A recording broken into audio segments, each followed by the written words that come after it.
pilots that the airplane impacted. There was a post-crash fire. One pilot was fatally injured. The other pilot sustained serious injuries. At this point, we do not know why the airplane was approaching Highway 421. That'll, of course, be subject to our investigation. Both of the occupants on board were commercial pilots.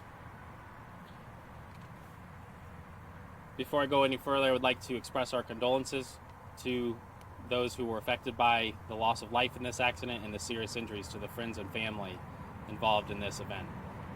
I also would like to thank the police response and the local authorities, the Guilford County Sheriff's Office, and the Greensboro Executive Airport staff for all the tremendous help they have provided our investigation so far, in addition to the fire and rescue and the bystanders that assisted the occupants from getting out of the airplane. Our investigation will, of course, look at the airplane, the weather conditions, and the operational factors involved in this case. So what were the pilots doing? How was the airplane performing? All of those items will be a subject to our investigation. Essentially, everything is on the table until we methodically remove pieces from being causal to the accident. While we're here, the most important thing is documenting the perishable evidence. And what I mean by that is, with the passage of time, it's going to get a lot more difficult to collect those pieces of evidence, and that's why we're here. The airplane has been recovered from the area next to Highway 421. That recovery is complete, and we will be continuing our investigation, looking at the engine and the airplane from a secure hangar to continue that investigation. I am also assisted by a team in Washington, D.C. of specialists that can support any sort of component examination we may need to do. The next report that you will see from the NTSB is the preliminary report, and that should be issued in about 10 days. That preliminary report, posted on ntsb.gov, will provide all of our factual findings that we have learned on scene today. Following that preliminary report, a final report that has the probable cause will be issued in 12 to 18 months. Is a general standard for an investigation such as this. I'd like to also offer that, given that there are several witnesses, and we have spoken to some of those witnesses, but we do have an email address of witness, WITNESS, at ntsb.gov. You can email if you believe you have photos or a statement that you would believe would be helpful to the investigation. Lastly, I'd like to say that the role of the NTSB is not only to figure out what happened, but why it happened, to prevent future accidents from occurring again. If there's any sort of safety recommendations that need to be issued as a result of this investigation, or a multitude of investigations put together, that's our job, and that's why we're here, to prevent the next accident. So with that, I'd like to take a few questions. Sure, I'll go ahead and start. This was, you said, an amateur built plane. Can you kind of speak to, I've spoke with a lot of people in, that work around aircrafts, and they said that these aren't uncommon, but a lot of people who don't understand aircrafts think that, why would a plane like that be up in the air? Can we kind of talk about that a little bit?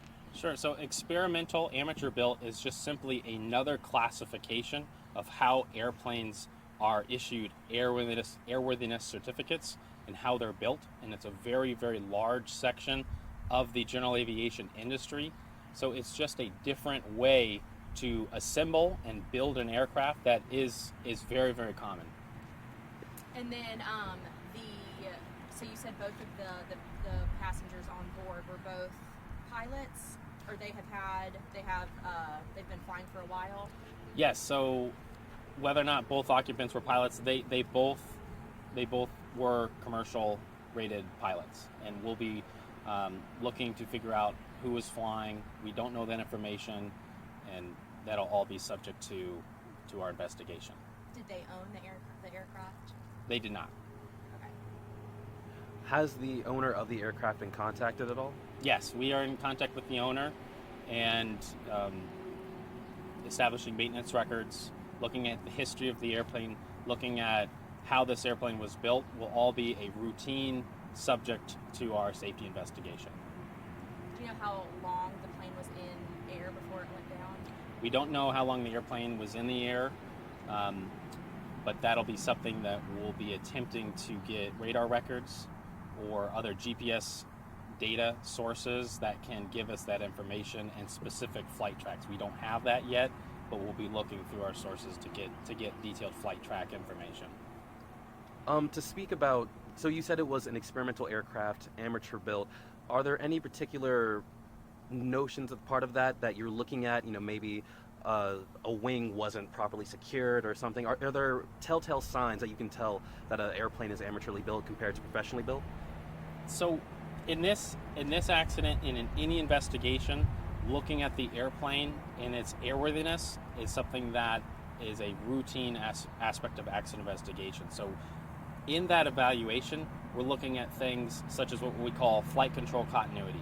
Looking at those flight controls, the cables, are they continuous from the control surfaces to the cockpit? Are there any breaks? Is there anything unusual that would lead us to dig deeper regarding the airworthiness of the airplane? And the same goes with the engine, and looking at whether or not the engine has continuity, whether or not there's any sign of catastrophic failure. We don't have any information right now that is the case, but we have a long ways to go, and all of this is in the preliminary fact-finding stage, but that's the work that we'll do here and continuing on in the weeks coming. You say that it struck the overpass. Is there damage to the overpass? Because I know that it's been kind of blocked off by local law enforcement. There were witness impact marks on the overpass, and those were items that we would routinely collect at any accident site, of looking at what hit the overpass, what do the witness marks resemble, and how can it support the information of how the airplane specifically got to the accident site.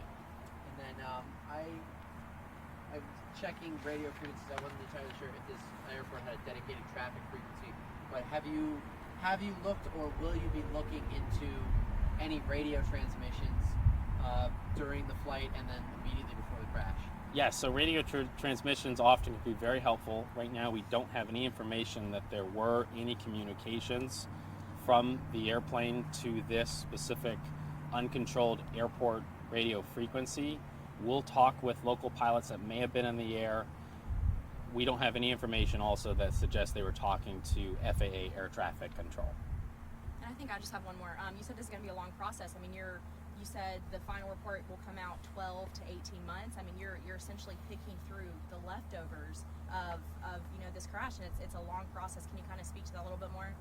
Yes. So one of the reasons why investigations can take that longer period of time is that if there are certain components that we need to do testing with, we will do that, and that takes sometimes a lengthy time, whether or not it is work that needs to be performed in our materials laboratory in Washington, D.C., or evaluating electronic components that might have been damaged, that might have useful data.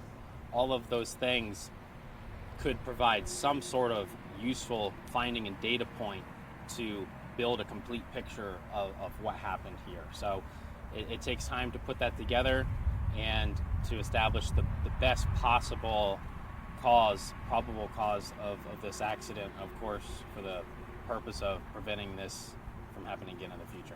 I do have one last one. I apologize. Would the investigations team return back to the scene of the accident in case there's something you needed to follow up on that you may have not noticed before? The investigation, once we leave a recovery or the accident site and the recovery is completed, it would be unusual for investigators to return to that site.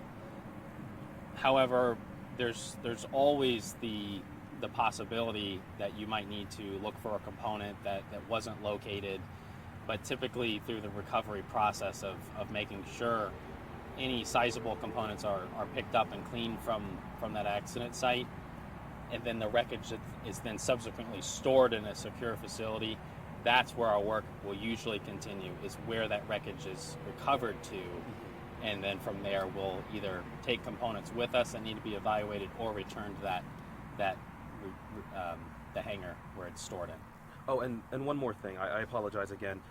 Is the pilot the pilot who died? Was he the main pilot piloting the plane, or I'm just kind of curious if he was the main one piloting the plane.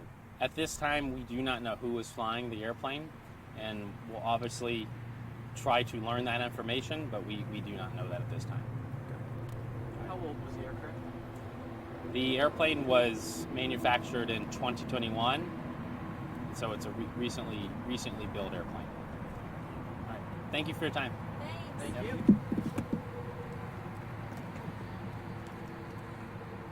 done. Okay. Thank you. Thank No, you. no worries. We appreciate that, Andy. Seriously. Absolutely.